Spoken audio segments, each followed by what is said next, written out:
नमस्ते दोस्तों, एक बार फिर स्वागत है हमारे एक नए एपिसोड में। दोस्तों, आज का जो हमारा एपिसोड होने वाला है, उस एपिसोड में हम लोग को फिर से 5 बहुत ज़्यादा महत्वपूर्ण खबर बताने वाले हैं। और हमेशा की तरह आप लोगों को पता है कि जो हमारे एपिसोड होते हैं वो बहुत ही ज़्यादा रोमांचकारी होते हैं। इसलिए आप लोग का हमेशा की तरह इस एपिसोड को पूरा देखने के साथ साथ ऐसी इंटरेस्टिंग और जानकारी से भरपूर भविष्य में और ज़्यादा एपिसोड देखने के लिए अभी हमारे चैनल को सब्सक्राइब कीजिए और नोटिफिकेशन बिल को भी ऑन कर लीजिएगा, ताकि आप लोग को भविष्य में ऐसी इंटरेस्टिंग और डेली की डेली शाम को 5 रोमांचक भरी जानकारी से भरपूर डिफेंस की खबरें मिलती रहे। तो अब चलिए इस एपिसोड को शुरू कर लेते हैं। तो दोस्तों, आज की जो हमारी पहली खबर होने वाली है वो हमारी पहली खबर फ्रांस और भारत के गगनयान मिशन से होने वाली है।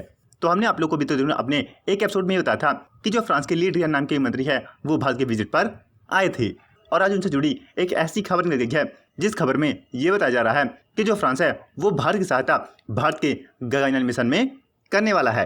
और इसके लिए बाकायदा भारत और फ्रांस के बीच में बड़े से बड़े एग्रीमेंट हो गए हैं।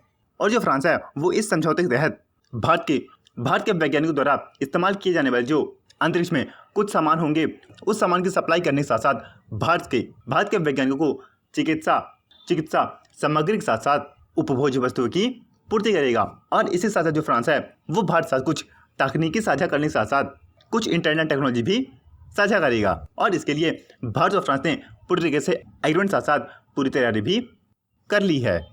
अब चलिए बढ़ते हैं अपने दूसरी खबर के ऊपर। दोस्तों, आज की जो हमारी दूसरी खबर होने वाली है वो हमारी दूसरी खबर तुर्की का अफगानिस्तान को लेके आई है।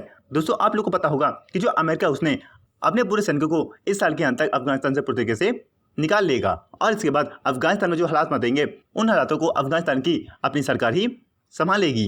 लेकिन दोस्तों, अमेरिका जो है वो अफगानिस्तान से अपनी सेना लेके गया नहीं था कि जो तुर्की है उसकी एंट्री अफगानिस्तान के अंदर हो गई है। और जो तुर्की है उसने बाकायदे से अफगानिस्तान को लेकर अपनी राजधानी यानी इस्तांबुल में 10 दिन की मीटिंग का गठन भी किया है। और इस मीटिंग में बाकायदा तुर्की ने भारत को भी इन्वाइट किया है। लेकिन अभी तक जो तुर्की उसने अपने सबसे अच्छे दोस्त यानी पाकिस्तान को इन्विटेशन नहीं दिया है। और इस मीटिंग की जो कॉन्फ्रेंस होगी वो कॉन्फ्रेंस 24 अप्रैल को होने वाली है। लेकिन अभी तक ये साफ नहीं हो पाया है कि जो तुर्की है वो अफगानिस्तान को लेके अपनी मंशा क्या रखता है, और भविष्य में जो तुर्की है वो अफगानिस्तान के अंदर क्या करने वाला है। और जो तुर्की का अफगानिस्तान को लेके प्लान है उसमें तुर्की का भारत को इन्विटेशन देना कहीं से कहीं तक पाकिस्तान के हित में नहीं लगता। दोस्तों, आज जो हमारी तीसरी खबर होने वाली है वो हमारी तीसरी खबर चीन द्वारा भेजे गए 2 अवैध चीनी जासूसों के ऊपर है।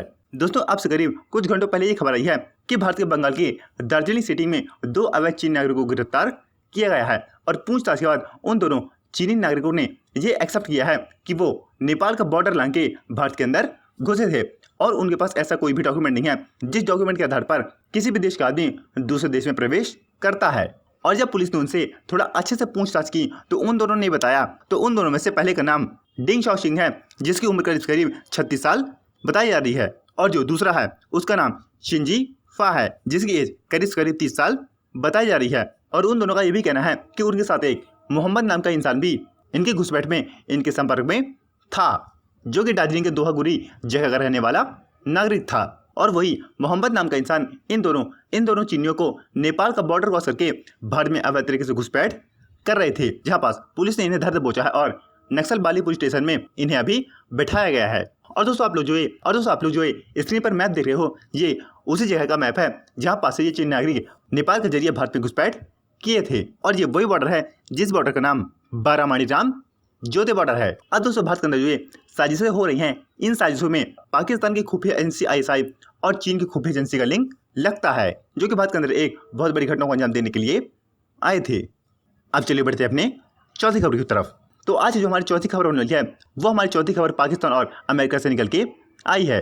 और उस खबर में ये बताया जा रहा है कि जो अमेरिका की सरकार है उसने 6 पाकिस्तानी के ऊपर से पूरी तरीके से बैन लगा दिया है। अब चलिए बात करते हैं कि इनका कसूर क्या था कि अमेरिका की सरकार ने इन पर पूरी तरीके से बैन लगा दिया। तो दोस्तों, इन्होंने किया ये था कि ये अमेरिका में रह के अभी चीन और उसकी अवैध कंपनियां सर्विस डिपार्टमेंट उन्हें अमेरिका की सरकारों के नज़रों के सामने से बचाकर अवैध तरीके से अमेरिका के अंदर व्यापार करने का लाइसेंस दिला दिया था। जबकि अमेरिका की सरकार ने चीन और रूस की उन कंपनियों और जो सर्विस सेक्टर थे उन्हें जासूसी और राष्ट्रीय सुरक्षा तहत खतरा मान के ब्लैक लिस्टेड किया था। लेकिन जो अमेरिका के अंदर बैठे पाकिस्तानी हैं, इन्होंने अमेरिका का नमक खा के अमेरिका के दुश्मनों को साथ ही दिया था। और अब अमेरिका की जो निगाहें हैं वो निगाहें पाकिस्तान के एक एक नागरिकों पर तेज हो गई हैं। अब चलिए बढ़ते हैं अपने आखिरी खबर के ऊपर। तो दोस्तों आज की जो हमारी आखिरी खबर होने वाली है वो हमारी आखिरी खबर पाकिस्तान के अंदर बने जो बहुत ज़्यादा खतरनाक हालात हैं इनके ऊपर होने वाली है। और दोस्तों मेरी जानकारी के मुताबिक पाकिस्तान के अंदर जो आज के डेट में कट्टरपंथी संगठनों ने पाकिस्तान की सरकार के खिलाफ जो मोर्चा खोला हुआ है उस मोर्चे में अब पाकिस्तान की सेना के जो बड़े अधिकारी थे वो अधिकारी भी अब पाकिस्तान की सरकार के विरोध में और उन कट्टरपंथी संगठनों के साथ में आके खड़ी हो गई हैं। और आज के डेट में पाकिस्तान के अंदर एक एक मीडिया चैनल से लेके सोशल मीडिया और इंटरनेट तक बंद करना पड़ा है। और जो पाकिस्तान के अंदर फ्रांस के खिलाफ प्रदर्शन हो रहे हैं वो प्रदर्शन पाकिस्तान की इस्लामाबाद, कराची और लाहौर में सबसे ज़्यादा तेज हो गए हैं।